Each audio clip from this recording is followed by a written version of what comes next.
আসসালামু আলাইকুম বন্ধুরা, আশা করি সবাই অনেক অনেক ভালো আছেন। তো আজকে আবার আমরা একটা ফ্যাক্টরিতে যাওয়ার জন্য প্রস্তুতি নিতেছি। তো এইখানে যাদেরকে দেখতেছেন মোটামুটি আমরা সবাই যাবো আর কি ফ্যাক্টরিতে, শুধু ছোট 2-3 জন বাদ দিয়ে, আর বাইরে থেকে 2-3 জন লোক নেওয়া হয়েছে। তো টোটাল 7-8 জন লোক হয়তো আজকে আমরা একটা নতুন ফ্যাক্টরিতে মাল আনতে যাইতেছি। নতুন না, পুরাতনই।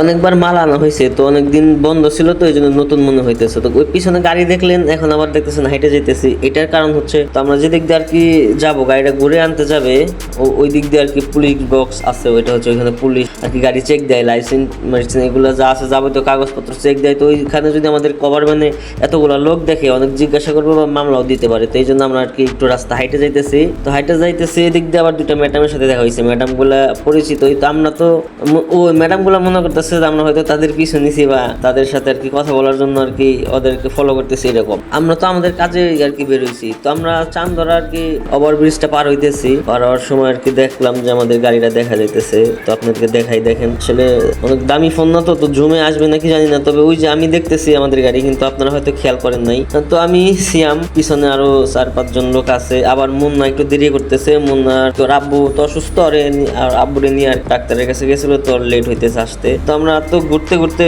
ভাই, যে রোদে আবার দেখেন আকাশটা অনেক সুন্দর লাগতেছে। আমার সিয়াম দেখাইতেছে, ভাই দেখো পিছনে আকাশটা কত সুন্দর। তো এই রোদের মধ্যে মানে ওভারব্রিজের নিচে যদি রাখতো গাড়িটা ভালো হইতো। এইখানে সিয়াম আবার বলতেছে যে দাদু নাকি ইচ্ছা করে এই গাড়ি দূরে নিয়ে রাখছে। সেটার কারণ হচ্ছে সকালবেলা মেহেদির সাথে দাদুর একটু কথা কাটাকাটি হয়েছে। তো ছোট একটা বিষয় নিয়ে কথা কাটাকাটি হওয়ার কারণে দাদুর মেজাজ এমনি গরম। তো হয়তো আমাকেও যাইতে লেট হইতেছে, দাদু অনেক আগে পড়ছে। তো ইচ্ছা করে মনে দূরে নিয়ে গেছে গাড়ি, সিয়াম এটা বলতেছে। তো সামনে আবার একটা ময়লার গাড়ি, মনে করছিলাম ময়লা গাড়ি, পরে যায় এগিয়ে যায় দেখি যাচ্ছে এটা যে রাস্তায় মাঝে মধ্যে ভাঙ্গা ভাঙ্গা থাকলে আর কি সাথে সাথে আর কি রেডি করতেছে আর কি, গর্তটা ভরে পিস দিয়ে দিতেছে। তো ওই গাড়ির মধ্যে ওই পিস গুলো আর কি জাল করতেছে। এই যে গাড়িটাই পিস জাল করতেছে, জাল করে এখান থেকে পিস নিয়ে যে ছোট ছোট ভাঙ্গা টাঙ্গা আছে এগুলোর মধ্যে অল্প কিছু পাথর দিয়ে পিস দিয়ে আর কি রেডি করে দিতেছে। কথা বলতে বলতে আমার রাস্তা ভালো হয়ে গেছে। তো আমার গাড়ির কাছে চলে আসছে, ক্যামেরা ঘুরাই দেয়, যে ক্যামেরা ঘুরাই দিয়ে ওরা আবার, আমি আবার এর মধ্যে একটু শিশু দিতে গেছিলাম। তো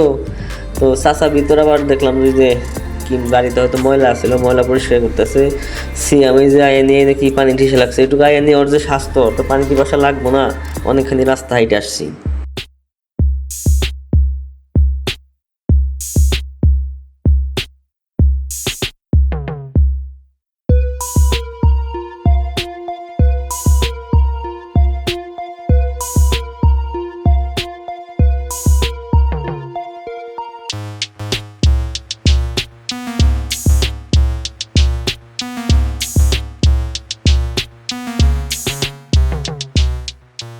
তো আমাদের এখানে নাজমুল নামের এক ভাই নতুন জয়েন করছে। তো নাজমুল ভাই আবার কি নাকি বারোয় কি একটু কাজ আছে। তো এই জন্য বলছে যে ভাই আমি তো একটু বারোয় গাড়ি থামাইতে হবো। তো আমাদের যেহেতু লেট হইলো আসতে, এই জন্য নাজমুল ভাইকে বললাম যে তাহলে আপনি আগেই যান, যাই আপনার যে কাজ আছে আপনি কাজটা শেষ করেন, আপনি শেষ করে আর কি স্ট্যান্ডে দাঁড়ান, আমরা আসতেছি। তো নাজমুল ভাইরা আগেই আর কি পাঠাই দিতেছি বলতে উনি চলে গেছে, আমাদের থেকে আগেই চলে গেছে। তো ওই সময় আর কি দাদু বললো যে আগে ফোন দেয় আর কি নাজমুলের সামনে দাঁড়াইতে বল, না হইলে আমরা গেলাম গা, তুই আয়, কারণ আমাদের এমনি লেট হয়েছে। দেখতে দেখতে আমরা আর কি হাই রোড থেকে ফ্যাক্টরি যে সিঙ্গেল রোড থাকে, তো সিঙ্গেল রোডে ঢুকে পড়লাম। তো এই রোডটায় আগে খুব যানজট ছিল। এখন যে ফ্যাক্টরিতে যাইতেছি, এই ফ্যাক্টরিতে মানে এই ফ্যাক্টরিটা এখন বন্ধ আর কি, এখন বন্ধ। সেটার কারণ হচ্ছে ফ্যাক্টরির মালিক আওয়ামী লীগের খুব প্রভাবশালী একজন নেতা ছিল, মানে খুবই উচ্চ পর্যায়ের একজন নেতা ছিল। তো আওয়ামী লীগের ক্ষমতা যাওয়ার পর আর কি ওনারও অবস্থা বেহাল, ফ্যাক্টরির অবস্থা বেহাল। তো গাজীপুরের মধ্যে যেহেতু এত বড় একটা ফ্যাক্টরি বেক্সিমকো গ্রুপ, তো এটা বন্ধ রয়েছে। তো বোঝেন এলাকার অবস্থাটা, রাস্তাঘাটে লোকজন নাই, এমনকি মানে লোকজন নাই বললেই চলে। মানে এই দিক দিয়ে যে সময় পা ফেলার জায়গা থাকতো না, এখন আর কি এরকম ফাঁকা। তো অনেকখানি রাস্তা এখনো 2-4-5 মিনিট লাগবে, যেহেতু ভাঙ্গা রাস্তা। তো আমি আর কি একবারে গেটের সামনে যাই ক্যামেরাটা চালু করবো নি। তো দেখতে দেখতে আমরা ফ্যাক্টরির কাছে চলে আসলাম। তো এখন আমি আর কি ওদেরকে নামাই দিয়ে আগে একা যাবো, যায় গাড়ি কয়টা, লোকজন কয়টা ঢুকবে, এগুলো আর কি ফ্যাক্টরিতে এন্ট্রি করবো। এন্ট্রি করার পরে সে তারা একটা গেট পাস দিবে। তো গেট পাস নেওয়ার পরে যে কয়জন লোক নিয়ে আসছি এদেরকে ঢুকাবো। তারপরে এটা হচ্ছে ফ্যাক্টরির 1 নম্বর গেট, আর সামনে আরেকটা আছে, ওইটা হচ্ছে 2 নম্বর গেট। তো ওই গেট দিয়ে আবার গাড়ি ঢুকে, ওই দিক দিয়ে গাড়ি ইন আর আউট, আর এদিক দিয়ে শুধু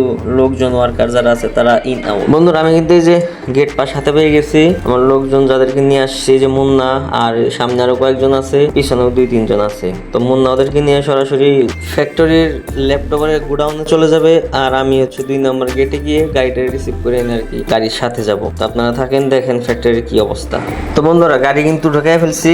গাড়ি ঢুকানোর সময় নতুন একটা মজার কাহিনী হয়েছে, যেহেতু এখন ফ্যাক্টরি মালিক নাই, সরকারের অধীনে চলতেছে, তো এখানে দায়িত্বে সব পুলিশ আছে। তো পুলিশে আজকে মানে অনেক জেরা, কোথায় থেকে আসতেছো, কোথায় যাবে, কার মাল, মানে অনেক কাহিনী। যে কারণে আমি বেশি কথা বলি নাই, আমি সরাসরি স্যারের নাম্বার দিয়েছি যে স্যার আপনি স্যারের সাথে কথা বলেন, আমি শুধু গাড়ির সাথে আসছি, গাড়ির লোক, মানে কি বলবো কি হবে, এই জন্য আর কি আমি সাহস পাই নাই। স্যারের নাম্বার দেওয়ার পরে উনি আবার আরেক ঘটনা ঘটাইছে, তো থাক ওই ঘটনা আমি নাই বললাম। তো আমি এখন যাইতেছি ফ্যাক্টরির গোডাউনে, লোকজন তো আগেই চলে গেছে। তো ভিডিওটা যেহেতু বড় হয়ে যাইতেছে, হয়তো বা শেষ পর্যন্ত আজকে সারাদিনে কি কি করলাম, যেহেতু কেবল 12টা, 11:30 বা 12টা বাজে, তো এখনো অনেক কাজ বাকি। যাদের ভিডিওটা শেষ অবধি দেখার ইচ্ছা আছে, তো আমি চেষ্টা করবো যে এটার আরেকটা পর্ব করার, তো ওই পর্বে আর কি ওই ভিডিওটা আপলোড দিব। আজকের মতো ভিডিও এই পর্যন্তই শেষ। যদি ভিডিওটা ভালো লাগে অবশ্যই লাইক, কমেন্ট, শেয়ার করে আমার সাথে থাকবেন, আমার চ্যানেলটা সাবস্ক্রাইব করে রাখবেন। ধন্যবাদ সবাইকে, আল্লাহ হাফেজ।